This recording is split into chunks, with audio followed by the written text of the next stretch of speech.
নমস্কার বন্ধুরা, ঝুমাস কিচেনে তোমাদের সবাইকে স্বাগত। আশা করি বন্ধুরা তোমরা প্রত্যেকেই ভালো আছো এবং সুস্থ আছো। আজকে আমি তোমাদের সাথে রেসিপি শেয়ার করব পুঁটি মাছের ঝোল। এবার দেখো পুঁটি মাছ রান্না করব, এটা পেঁয়াজ দিয়ে নুন হলুদ মেখে নেওয়া আছে পুঁটি মাছ। এবার দেখো কুচনো পেঁয়াজ নিয়েছি এখানে দুটো, আর একটা টমেটো। এবার তেলটাকে ভালো করে গরম করে নিয়ে মাছগুলোকে ভেজে নেব। খুব অল্প তেল মশলা দিয়ে কিন্তু রান্না করব। যারা ডায়েট করো তারাও কিন্তু এই রান্নাটা খেতে পারবে এইভাবে করলে।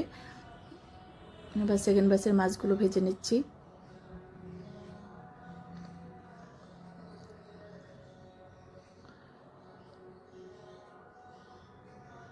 তোমরা যদি সুন্দর সুন্দর রেসিপি পেতে চাও আমার ইউটিউব চ্যানেলটি অবশ্যই সাবস্ক্রাইব করে রেখো। আর যদি ফেসবুক থেকে দেখো পেজটিকে ফলো করো, তাহলে আমি যখনই যা নিত্য নতুন ভিডিও আপলোড করব নোটিফিকেশন তোমাদের কাছে সঙ্গে সঙ্গে পৌঁছে যাবে। দেখো মাছগুলো ভাজা হয়ে গেছে, এবার তুলে নেব।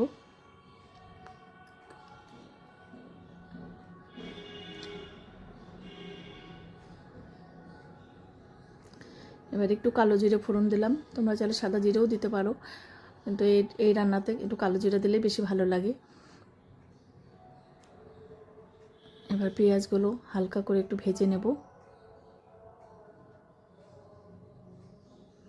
আমি কিন্তু আর তেল দিই নেই, ওই মাছ ভাজা তেলে যতটুকু ছিল ওটাতে পেঁয়াজ ভেজে নিচ্ছি। এবার নুন দিয়ে দিলাম।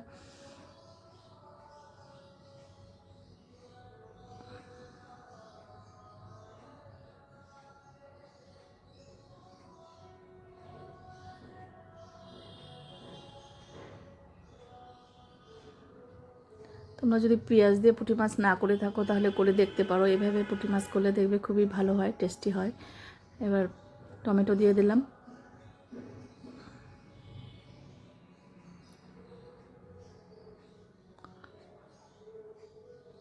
এবার দেখো একটুখানি মশলা দিয়েছি, জলে গুলিয়ে পাতলা করে দিয়েছি, একদম অল্প।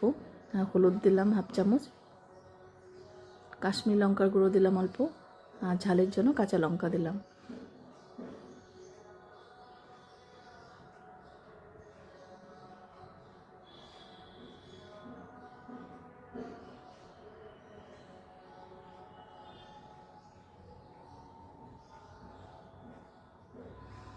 এখন মশলা কিন্তু কষানো হয়ে গেছে। এটা জিরের গুঁড়ো ছিল, সেই জন্য খুব বেশি না কষালেও হবে। কাঁচা জিরে দিলে দেখবে একটু কষাতে হয় বেশি। এবার কষানো হয়ে গেছে, এবার ঝোলের জন্য জল দিয়ে দিলাম।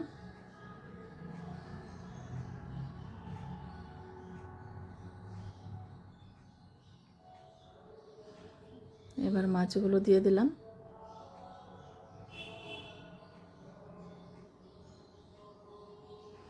এবার 2-3 মিনিট একটু ফুটিয়ে নেব।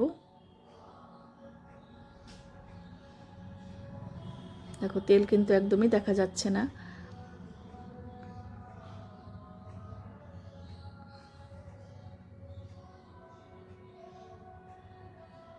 দেখো মাছ কিন্তু একদম হয়ে গেছে, এবার নামিয়ে নেব।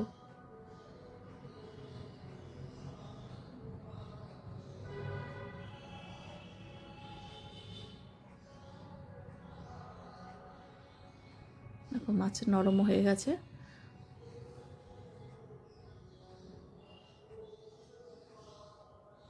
এইভাবে কম তেল মশলা দিয়ে রান্না করলে দেখবে প্রত্যেকেরই শরীরেও ভালো থাকবে।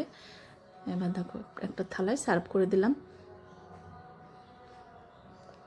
আজকে তাহলে আমি এখানেই রাখছি, এরপরের দিন আবার নতুন কোনো রেসিপি নিয়ে তোমাদের সামনে হাজির হয়ে যাব। তোমরা সবাই সুস্থ থেকো, ভালো থেকো। টাটা বন্ধুরা।